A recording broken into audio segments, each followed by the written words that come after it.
या मोकाट जनावरांचा बंदोबस्त करणार की नाही। आणि आज माननीय मंत्री महोदय जे महाराष्ट्र राज्याचे मंत्री आहे, कोणाचे मंत्री आहे? राज्याचे। संपूर्ण राज्य त्यांच्या ताब्यात आहे, अख्खं राज्य त्यांच्या ताब्यात आहे। त्यांच्या प्रचारासाठी मुख्यमंत्र्यांना या ठिकाणी यावं लागतं। एवढा महत्वाचा व्यक्ती आहे आमचा मंत्री। आणि आतापर्यंत नाथाभाऊला काय म्हणायचं? नाथाभाऊ हे सगळेचे सगळे आहे, जेवढे मांजरे कुत्रे डुकर वगैरे होते,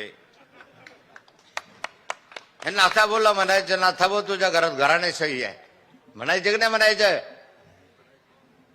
नाथाभाऊच्या घरात घराणेशाही आहे म्हणायचे। आणि आता काय चाललेलं आहे? तुमच्या बायकोला तिकीट देऊन हे कोणती शाही निघाली? गिरीश महाजनने आपल्या बायकोला तिकीट दिलं, सावकारे साहेबांनी आपल्या बायकोला तिकीट दिलं, आमदार किशोर पाटलांनी आपल्या बायकोला तिकीट दिलं, चाळीसगावला मंगेश पाटील आहे, मंगेश चव्हाण, त्याने आपल्या बायकोला तिकीट दिलं, मुक्ताईनगरला आमदारांनी आपल्या मुलीला तिकीट दिलं। ही घराणेशाही नाही आहे?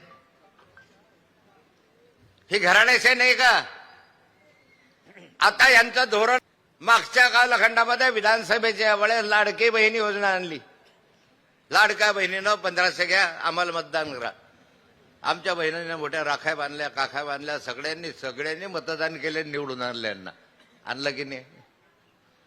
लाडकी बहीण योजना म्हणून आम्ही निवडून आलो असं आमचं सरकार बनत आहे, खरं आहे। पण आता नवीन फंडा काढला,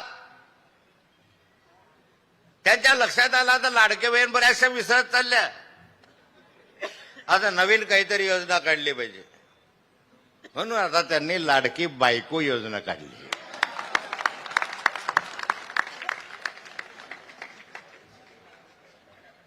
माझी लाडाची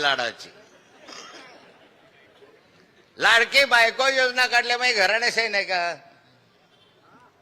तुम्ही नाथाभाऊवर टीका टिप्पणी करत होता, तुम्हाला अधिकार काय? संतोष भाऊने सांगितलं, ज्यांना मी या ठिकाणी मोठं केलं तेच माझ्या उरावर बसले। खरंय संतोष भाऊ, डोक्यावर उरावर नाही म्हटलं त्यांनी, डोक्यावर नाचायला लागलं। तसं नाथाभाऊचं झालं।